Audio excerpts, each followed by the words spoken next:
안녕하세요. 네, 그럼 이제 지난 시간에는 경영학이 뭔지에 대한 개념들에 대해서 말씀을 드렸고요. 이번 시간에는 이제 이 경영학을 이제 공부하실 거고, 이제 경영학에 접근하실 텐데, 그 경영학을 접근하는 순서는 어떤지에 대한 이야기들, 그런 것들을 가지고 이야기를 좀 드리겠습니다. 그러니까 무슨 얘기냐면, 뭐 이미 알고 계시겠지만, 경영학은 그 안에 여러 개의 분야들을 가지고 있어요. 그런데 그 분야들 사이에는 그냥 아무거나 먼저 하는 것이 아니라 스텝 바이 스텝으로 그 접근해야 되는 순서들이 정해져 있고, 그런 순서들을 알고서 이제 경영학의 각 세부적인 내용들을 보시면 조금 더 경영학이 이해하기 쉽게 되겠죠. 그래서 그런 관점에서 경영학의 접근 순서에 대한 이야기들을 좀 드리려고 합니다. 그럼 이제 경영학을 접근하실 때 제일 첫 번째 어떠한 것부터 이야기가 돼야 되냐라는 건데, 조금 유치한 얘기긴 한데요. 여러분들께서 영어를 처음 공부하실 때 처음부터 굿모닝, 하이 이런 것들을 할 수는 없잖아요. 당연히 알파벳 먼저 공부하셔야 되는 겁니다. 경영학도 마찬가지예요. 경영학을 하기 위해서는 그 경영학의 기본적인 개념들 또는 기본적인 용어들을 좀 정리를 하셔야 되는 거고, 그런 것들을 다루는 가장 대표적인 분야가 바로 뭐냐면 경영학 원론이라고 하는 분야가 있어요. 그래서 경영은 항상 경영학 원론이라는 것에서부터 시작을 한다라고 보시면 되고, 이러한 경영학 원론을 통해서 그 경영학의 기초 개념들, 그 다음에 사용되는 용어들, 그런 것들을 좀 익히시게 되죠. 그리고 이제 이 경영학 원론이 끝나고 나면 이제 경영학을 연구하기 위한 방법론의 의미를 가지고 있는 과목들이 있어요. 그리고 그 과목들은 크게 두 가지가 있다라고 보시면 되는데, 첫 번째, 숫자를 사용하지 않는 방법론이 있습니다. 그렇다면 나머지 한 가지는 뭘까요? 숫자를 사용하는 방법론이 있겠죠.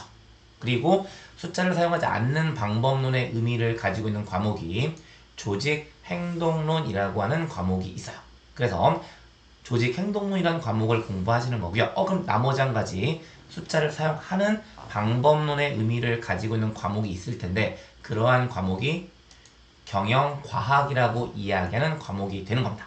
그래서 방법론의 의미로서 조직 행동론과 경영과학이라고 하는 두 과목을 공부하시게 되는 거고, 이 두 과목이 이제 공부가 되면 경영학을 본격적으로 이제 연구하기 위한 기반이 다져져 있다라고 보시면 돼요. 그럼 이제 기반을 다졌으니까 가장 핵심적인 경영학을 공부하시면 되는데, 그 경영학은 모두 4개 분야. 지난 시간에 말씀드린 것처럼 경영학은 한정된 자원의 최적 배분 의사 결정의 의미를 가지고 있고요.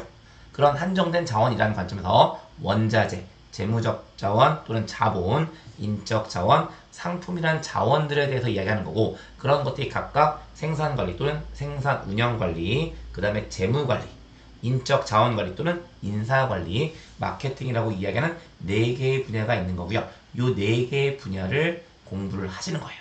그럼 이제 이렇게 4개의 분야가 공부가 되고 나면 얘네들 전부 다 아우르는 시스템적 관점에서 종합적으로 다루고 있는 분야가 있어요. 그리고 그러한 분야가 어디냐면 경영 전략이라고 이야기하는 분야가 되죠. 그래서 일반적으로 경영학은 경영학 원론, 그 다음에 방법론으로서의 조직 행동론과 경영과학, 그 다음에 한정된 자원의 최적 배분 의사결정과 관련되어 있는 생산 운영관리, 재무관리, 인적 자원관리, 마케팅이라는 분야를 보시고요. 그 다음에 종합적으로 경영 전략이라는 분야를 본다라고 보시면 되고, 이 전체 과정에서 계속 영향을 미치고 있는 것들이 있어요. 그리고 이제 가장 대표적으로 두 가지가 있다라고 보시면 되는데, 그 두 가지가 회계학이라고 하는 것과 경영 정보 시스템이라고 하는 두 가지가 된다라고 보시면 돼요. 그래서 경영은 전체적으로 이러한 순서를 가지고 접근하는 것이 기본적인 순서가 됩니다. 그런데 이 접근 순서는요, 사실 그 수업 목적상의 접근 순서는 아니고요, 순수하게 경영학을 공부하는 경우에 접근 순서가 된다라고 보시면 돼요. 근데 이제 어차피 지금 요 그 동영상을 듣고 계신 분들은 사실 이제 순수한 의미에서의 경영학을 공부하시는 관점보다는 수업 목적으로 접근하시는 게 대부분이시잖아요. 그럼 이제 수업 목적으로는 경영학을 어떻게 접근하셔야 되냐라는 건데, 이 순서가 크게 다르지 않습니다. 단 어떤 부분이 가장 큰 차이점을 가지고 있다라고 보시면 되냐면, 그러니까 이제 이 경영 전략이라는 과목이요. 이 경영 전략이라는 과목은 이제 앞에 공부한 내용들을 종합적으로 보기 때문에 경영학을 순수하게 접근하실 때는 그 맨 마지막에 일반적으로 보죠. 하지만 수업 목적상으로 경영 전략을 접근했을 때는요.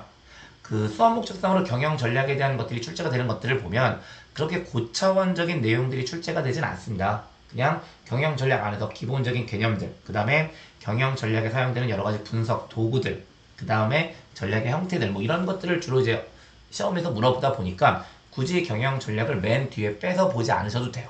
그래서 저는 일반적으로 이 경영 전략을 어디에 붙여서 이야기하냐면 경영 원론 쪽에 붙여서 이야기를 하죠. 그래서 저는 이제 개인적으로 수업 목적상으로 경영을 접근하실 때 경영 원론과 경영 전략을 합쳐서 경영 입문이라는 관점을 가지고 이야기를 하게 된다라고 보시면 되는 거고요. 그 다음에 이제 전체적으로 그 출제라는 관점을 봤을 때 요 경영 과학이요. 요 경영 과학이라는 분야는 거의 출제가 되지 않는다라고 보시면 돼요. 그리고 그 경영 과학에서 출제되는 아주 사소한 것들은 요 생산 관리 쪽에서 정리해도 상관이 없거든요. 그래서 일반적으로 수업 목적상 접근할 때 경영과학 쪽을 공부하시는 것은 가성비가 무지하게 떨어져요. 그래서 전 일반적으로 수업 목적상으로 경영학을 접근할 때는 이 경영과학은 언급하지 않습니다. 그래서 전체적으로 이제 수업 목적상으로 접근할 때는 경영학 원론과 경영 전략을 묶어서 저는 이제 경영학 입문이라는 관점으로 이야기하고요. 그 다음에 조직 행동론 쪽에 대해서 다루는 거고, 그 다음에 요 네 개 분야 생산 운영 관리, 재무 관리, 인적 자원 관리, 마케팅이라는 분야에 대해서 다루게 돼요. 그 다음에 이제 거기에 추가적으로 얘네들이 의사결정이고요. 이 의사결정을 할 때 당연히 의사결정을 할 때 가장 중요한 게 바로 뭐냐면 정보예요.